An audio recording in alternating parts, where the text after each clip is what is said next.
This is the frustration, Mr. Chair. Salamat po. Mr. Chair. Senator, si Mr. Balbuena, you want to interject? Ba't ka aalis kung frustrated ka? Wala kang sagot na nakuha. Ha? Bakit ayaw? Eh, kanina pang ilang oras na tayo dito, wala pa rin Mr. sagot. Chair. Senator Salamat, Chair. Ako po ang pinakamahirap ang kalagayan dito eh. Hindi ko malaman paano ko makapagpa-participate kung ang pinag-uusapan ang laki-laki na ng problema. Ang sinasabi ko naman, merong recourse kasi kamukha nung ibinigay kong mga slides. Kung paniniwalaan po ninyo yung mga data na yun, wala tayong pinag-uusapan ngayon eh. Yun ang problema eh. Ang isa pong irony, Mr. Chair, yung binanggit ng aking kumare,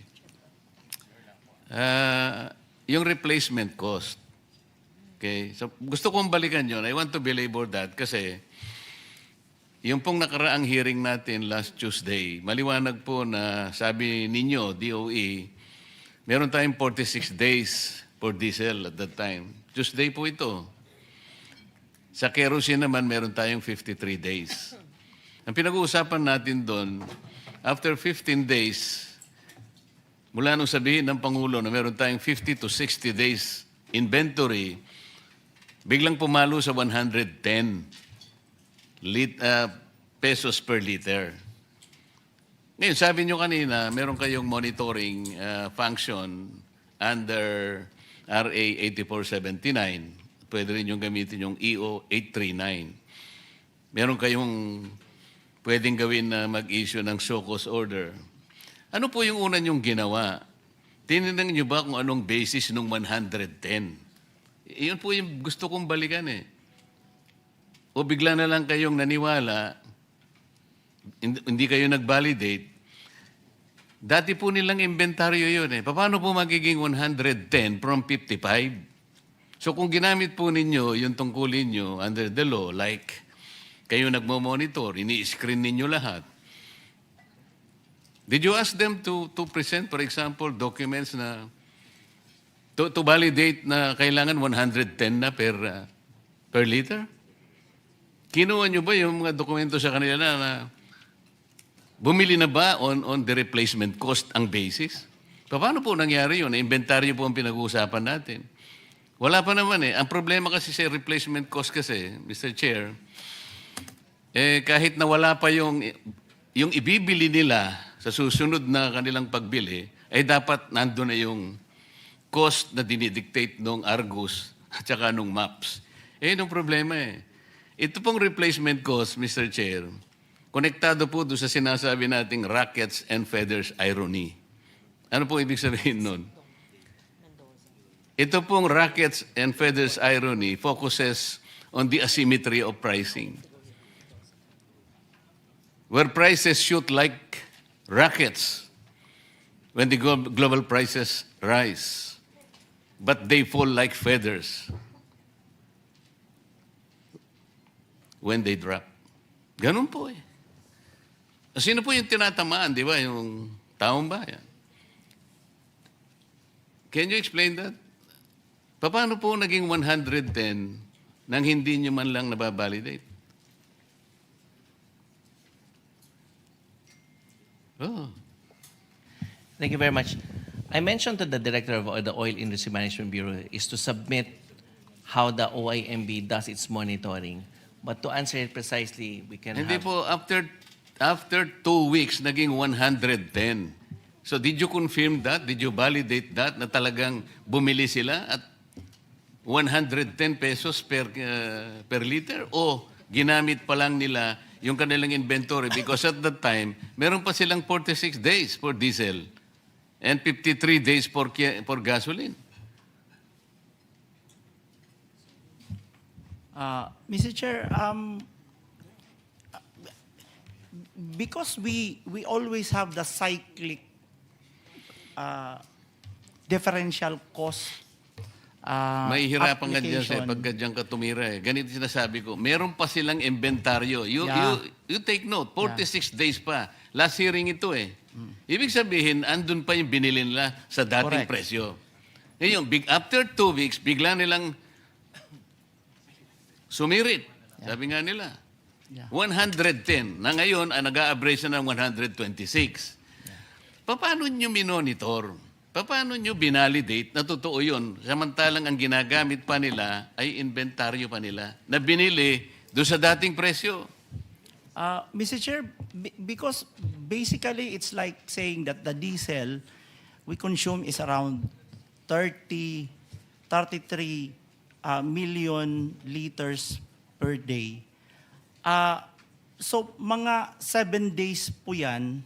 At pag yan ho ang nabenta, they always, the industry always... After 2 weeks ba, naubos na yung kagad ng inventaryo? 45... Hindi, yung dumadating pagka next week, Hindi, teka mo, ang puntahan muna natin yung inventaryo nila. After 2 weeks ba naubos ang inventaryo? Is that the assumption of DOE? no, it's Yun around pala, 7 days. Saan binasa yung 110? That is the question. So, Mr. Chair, because they have to replenish again the 7 days. Yusek, hindi ka director. After 2 weeks, nandun pa yung inventaryo. Yes. Okay. Pero after 2 weeks, 110 na nga ang ginamit eh. So, inventaryo pa rin ang ginamit. How did you justify that? Because, Mr. Chair, yung binenta kasi na yun will have to be replaced right after next week. So, kinolekta ho yung amount. So, ang nangyari, ang nag-finance ang taong bayan. Hindi, sabihin mo, hindi yung... That's the way. Ulitin mo, yung sinabi mo. So, Hindi, ulitin mo yung sinabi mo. yes, it's really Hindi, yung exactly. it's passed on to Oh, yan na nga eh. consumers. Paano yung mga shareholders nila? Hindi sila gumagalaw? Ang taong bayan ang nagkakapitalize sa atin? Nandun pa yung inventaryo eh. Ito yung problema. Ngayon, hindi nyo ginagamit yung sinasabi ng batas na in periods of emergency, kayo ang gagawa ng paraan eh. As a matter of fact, pwede nyong i-take over eh. Hindi naman yun ang sinasuggest ng committee ito eh. We're all finding solutions to this. Pero itong mga questions nito, kasimple lang, hindi nyo man kayang sagutin. Mr. Chair, we would like to clarify that we are not here to dispute the business models of our oil companies. As a matter of fact, we are thankful for their sacrifices for this country. Kaya lang, it would appear that the business models are no longer responding to the crisis kung paniniwalaan natin yung binabanggit ninyong problema ang kinakarap natin. But until and unless we're able to validate yung data na pinresent ko kanina, we're almost 4 hours now since 10 o'clock in the morning, pwede nga yung vessel to tank eh. Gamitin nyo siguro Panamax vessel. Ang ano niyan siguro is about 100,000 metric tons per container. Wala man nagbabalidate po, Mr. Chair. Para sana uwi na lang ako. If you prove me wrong, halimbawa, mali yung nakuha kong information, so magsosorry na lang ako, Mr. Chair. Pwede naman ako magsorry kung mali eh. Hindi na, habulin ko na lang yung tao ko, yung kaibigan ko na nagsabi sa akin ng gano'n. Bakit mo sinabi ito? Mali pala. Kasi gusto ko lang makatulong talaga eh. I wanted to be wrong kung mali talaga.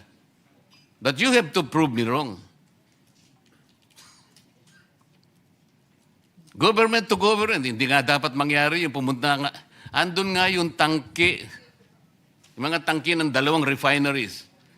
Rotterdam refineries produces, I think, 1.2 billion barrels, per day. At nandun ang kanilang tangke sa Singapore. Petronas also, andun ang tangke nila. Ayun po yung kanilang presyo. No, nobody is reacting to this. Pinag-uusapan natin yung problema at ang mga measures na gagawin natin without even going back and checking whether those data are valid or not. So, paano yung replacement cost? I already told you, kung papayagan natin yon after 3 weeks or after 2 weeks, 3 billion pesos per day. Did you check this? You say? Okay. No, did you check that is 3 billion pesos per day ang income? Pinareset ko kanina. But the collection this week was also used to purchase the level, even higher level of products. Kinuha mo na kagad kasi dapat sana there should be a point where the replacement cost should begin. Saan ba magsisimula? The inventory should end where the replacement cost should begin. Ang nangyayari, ito nga, binil nyo na kagad ang taong bayan, 110 kagad, 2 weeks, nandun pa ang binenta ninyo, sarili nyong inventaryo. So, it is the public, it is the poor public. Ayan si Mr. Boss, ano ang pangalan mo? Si Mr. Balbuena kanina pa naglulupasay. So, Mr. Chair, Mr. Chair. Mr. Chair, we're not saying that that is right in the business the way it's but now you are not deregulated. answering my question, Director. Sagutin mo muna eh. Is the 3 billion pesos per day? 1 month lang ito eh. So per day ito, 3 billion. Yes, Mr. Chair. If the perspective, because it's a matter of perspective, if the perspective is to ensure that the 7 days used up this week will be replaced by next week immediately, then the oil company has to collect that level of collection to be able to purchase the 7 days replacement. So we can always go back to the 45 to 50 days supply. But if the perspective, again, if the perspective is you want to use up the 53 before you replace it, and that is very dangerous, then I think we can exhaust the 53 at that lower price. But the problem is if they're gone and the collection is very low, you can no longer replace the 53 days. So it's really that's how they're explaining also on Caltex was also explaining that in the same way. No, but we're not saying you're proceeding from the wrong premise. Ang sinasabi ko mula't mula pa, ang pinag-uusapan ninyo yung maps and indicators coming from the Argus. Okay? Yun ang basis ng replacement cost. Okay? Ito yung spot market ninyo, itong trading floor ninyo.